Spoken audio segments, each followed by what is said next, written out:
വടകര പുതിയ ബസ് സ്റ്റാൻഡിലെ ശുചിമുറി അടച്ചു. റിപ്പയറിംഗ് ബോർഡ് സ്ഥാപിച്ചാണ് അടച്ചിട്ടുള്ളത്. ഇതോടെ ഇവിടെ എത്തുന്ന ബസ് ജീവനക്കാരും വ്യാപാരികളും ദുരിതത്തിലായി. ശുചിമുറിയോട് ചേർന്നുള്ള പൊതുസ്ഥലത്ത് ആളുകൾ മൂത്രമൊഴിക്കാൻ തുടങ്ങിയതോടെ ദുർഗന്ധം കാരണം ഇവിടെ നിൽക്കാൻ സാധിക്കാത്ത സ്ഥിതിയാണ്.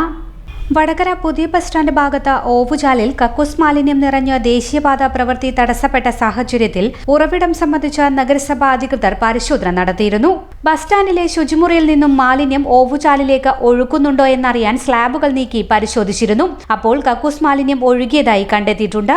എന്നാൽ ഇത് ബസ് സ്റ്റാൻഡിലെ ശുചിമുറിയിൽ നിന്നുള്ളതല്ലെന്നാണ് ഇവിടം നടത്തിപ്പുകാർ പറയുന്നത്. ദിവസേന ഒരുപാട് ആളുകൾ ഈ ശുചിമുറി ഉപയോഗിക്കുന്നുണ്ട്.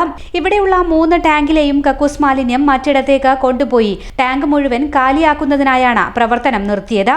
ശേഷം ഓവുചാലിലേക്ക് പൈപ്പ് ഇട്ടിട്ടുണ്ടോ എന്ന് മുനിസിപ്പൽ അധികൃതർ പരിശോധിച്ച് ഇല്ലെന്ന് കണ്ടെത്തിയാൽ മാത്രമേ തുറക്കുകയുള്ളൂവെന്ന് നടത്തിപ്പുകാർ പറഞ്ഞു. അല്ലാത്ത പക്ഷം മറ്റ് സ്ലാബുകളും നീക്കി മാലിന്യത്തിന്റെ ഉറവിടം കണ്ടെത്തണം. പുതിയ ബസ് സ്റ്റാൻഡിനോട് ചേർന്നുള്ള ഭാഗം കുഴിച്ച് നിർമ്മാണ പ്രവൃത്തി ചെയ്യാനാണ് കഴിഞ്ഞ ദിവസം തൊഴിലാളികൾ മണ്ണുമാന്തി യന്ത്രം ഉൾപ്പെടെ സംവിധാനങ്ങളുമായി എത്തിയത്. അല്പം കുഴിച്ച ശേഷം നിലവിലെ ഓവുചാൽ പൊളിച്ചപ്പോഴാണ് കക്കൂസ് മാലിന്യം പുറത്തേക്ക് വന്നത്. കുഴിയിൽ കക്കൂസ് മാലിന്യം നിറയുകയും ദുർഗന്ധം അനുഭവപ്പെടുകയും ചെയ്തു. ഇതോടെ പ്രവൃത്തി നിർത്തി. വിവരം അറിയിച്ചതിനെ തുടർന്ന് നഗരസഭാ ആരോഗ്യ വിഭാഗം അധികൃതർ സ്ഥലത്തെത്തി പരിശോധന നടത്തിയിരുന്നു. ഇതിൽ പരിഹാരമാവാതെ ജോലി ചെയ്യാൻ സാധിക്കില്ലെന്നും അസുഖം വരുമെന്നും തൊഴിലാളികൾ പറഞ്ഞു.